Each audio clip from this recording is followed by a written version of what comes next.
warahmatullahi wabarakatuh. Waalaikumsalam warahmatullahi wabarakatuh. Alhamdulillahirrahmanirrahim wa bihi nasta'in wa la umuri dunya wa din. Wassalatu wassalamu ala asrofil anbiya'i wal mursalin wa ala alihi wa sahbihi ajmain. Amma ba'du. Baiklah, langsung saja kami di sini akan mempresentasikan hasil kerja kelompok kami. Sebelumnya saya akan memperkenalkan kelompok 2. Yang pertama, saya sendiri Faraj Fauzan Fajrian 31220074.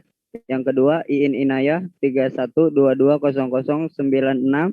Yang ketiga, Siska Ayu Puspita 31220214. Yang terakhir, Siti Nur Fadilah 31220220. Baiklah, langsung saja kami akan mempresentasikan yang bertemakan perilaku konsumen. Untuk itu, yang pertama akan dipaparkan oleh Saudari Iin Inayah. Kepadanya saya persilahkan. Terima kasih. Saya akan menjelaskan apa itu perilaku konsumen. Perilaku konsumen adalah studi tentang individu dan organisasi, serta bagaimana mereka membeli dan menggunakan produk.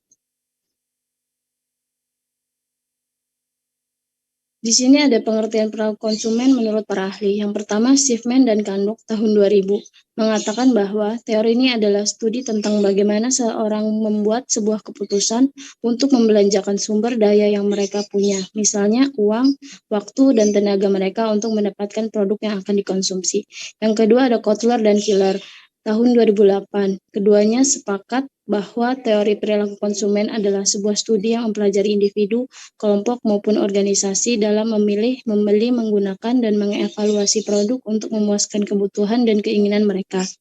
Yang ketiga ada John C. Mowen dan Michael Minor menyampaikan tentang perilaku seorang konsumen sebagai studi unit dan proses pembuat keputusan seseorang dalam menerima, menggunakan, membeli, dan menentukan produk. Manfaat studi perilaku konsumen. Yang pertama, memahami perbedaan berbagai kelompok konsumen.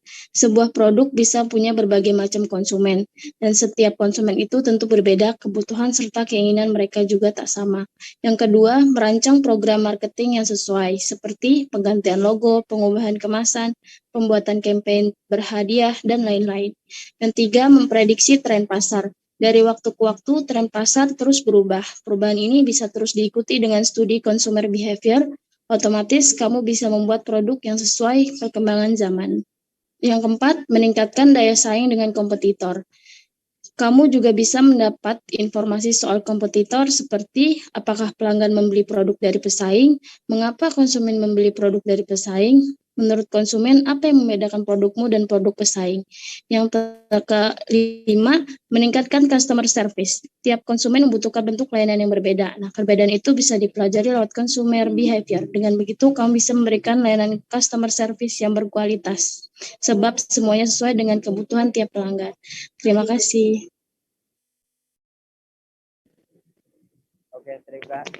Terima kasih. Dilanjut oleh Siska Ayu Puspita. Kepadanya saya persilahkan.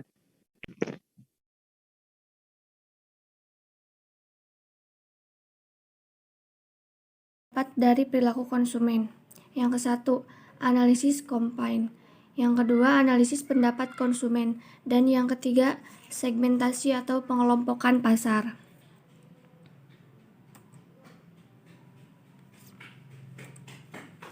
Faktor-faktor yang mempengaruhi perilaku konsumen.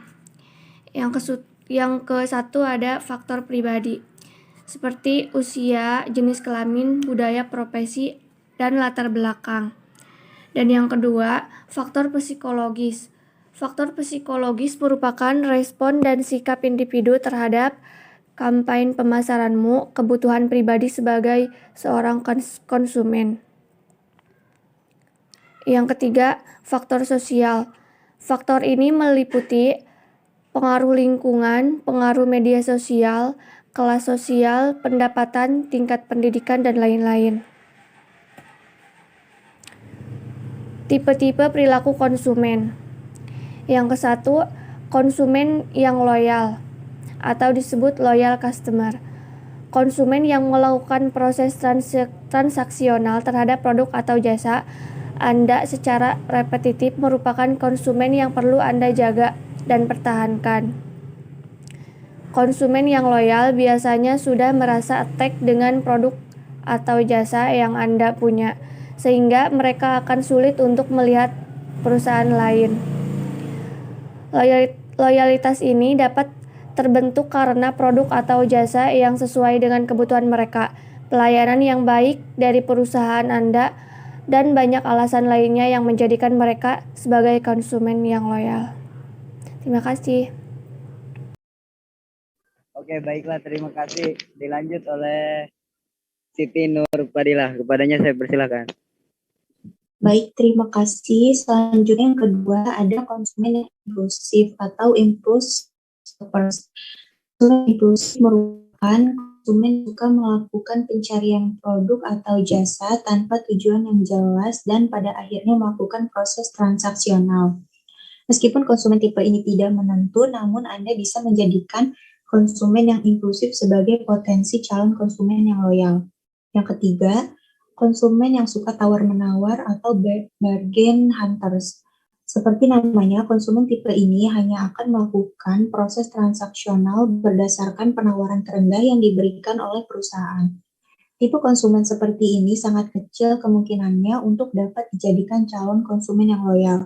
Tapi Anda bisa menarik konsumen tipe ini dengan mengadakan promosi yang menguntungkan konsumen tipe ini.